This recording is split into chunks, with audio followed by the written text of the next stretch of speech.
சக்திமிகு சந்தியாகப்பரே நித்தமும் எமக்காய் வேண்டிக் கொள்ளும்.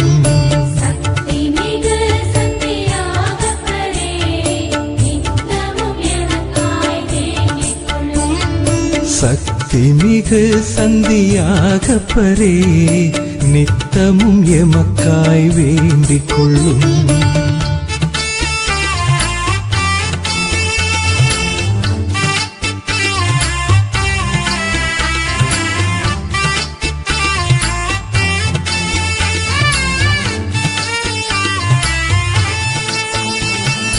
கலிலேய நாட்டில் பிறந்தவரே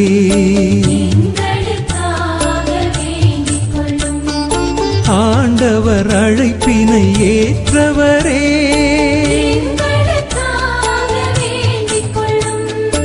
இடியின் புதல்வராய் வாழ்ந்தவரே